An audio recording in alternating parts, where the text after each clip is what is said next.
pourquoi on est tous obsédés par les années 2000. Coucou, aujourd'hui on se retrouve pour une vidéo où je vais vous parler de tout ce que j'aime dans les années 2000. Parce que je sais pas si vous me suivez depuis TikTok, mais c'est ma nouvelle obsession du moment. Donc là, je vais vous le présenter un peu rapidement, mais je vous ferai une vidéo où je vous expliquerai en profondeur, par exemple avec une vidéo sur les pop stars, une autre sur Sylvie Alimentaire Y2K, etc.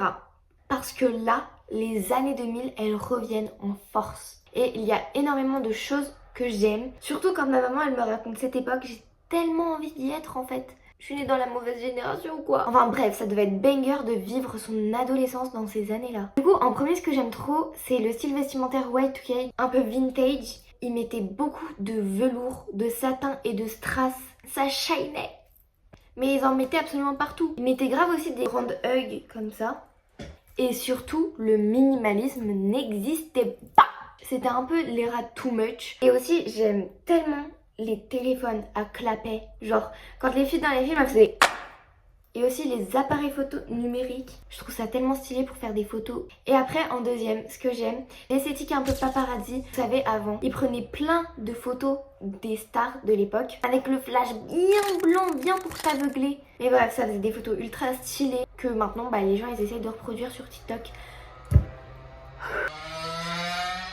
Après, troisième, alors, il y avait la naissance de la télé-réalité avec l'époque de The Simple Life avec Paris Hilton et Nicole Richie. En fait, c'était hilarant parce que c'était des hit girls qui étaient envoyées pour travailler genre dans des fermes, dans des fast-food et tout. Et c'était un petit peu nul dans la vie de tous les jours, d'ailleurs on dirait moi, hein, parce qu'on dirait pas comme ça, mais même un micro, je sais pas ouvrir. Il y avait aussi des émissions de relooking et tout, enfin, bref. Ensuite, il y avait l'esthétique des magazines comme Teen Vogue parce que oui, eux, ils avaient un Vogue pour adolescents. Je sais pas si ça existe maintenant, mais avant, j'ai l'impression qu'ils faisaient plein de trucs pour les adolescents. Et nous, maintenant, on a presque rien. Rien, parce qu'avant, ils avaient les teen movies et tout. Enfin, même moi, je regarde leurs séries d'avant parce qu'il n'y a plus rien pour nous.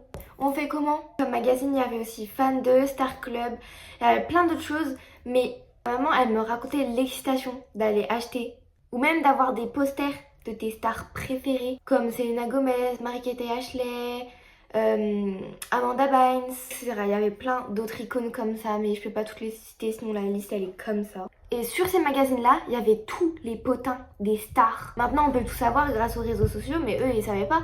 Ils étaient obligés d'acheter les magazines. En tout cas, ça devait être incroyable. Ensuite, après, on a la musique, parce que eux, franchement, leur musique, elles étaient bangers. Ils écoutaient du Britney Spears, Justin Bieber, qui revient en force d'ailleurs avec Coachella, Avril Lavigne, Rihanna, Tokyo Hotel. Et petit bonus, ma mère, elle m'a raconté une anecdote que avant eux, leur gloss, c'était limite de la colle forte. Alors que déjà que quand il y a du vent et que les cheveux, ils vont sur notre gloss, c'est pas très agréable, mais eux, pour décoller leurs cheveux de leur gloss, tout ça pour dire que ça collait vraiment beaucoup. Mais n'empêche, leur gloss, il devait être pépite, genre ça devait avoir un beau rendu. Nous, les gloss, ils s'enlèvent au bout de 2 heures, le truc il part. J'espère que vous avez aimé cette vidéo. N'hésite pas à me dire en commentaire si t'es d'accord avec moi et ce que t'aimes dans les années 2000. Sur ce, je vous fais de gros bisous. J'espère que cette vidéo vous aura plu et n'oubliez pas de vous abonner parce qu'on se donne rendez-vous pour la prochaine. Gros bisous!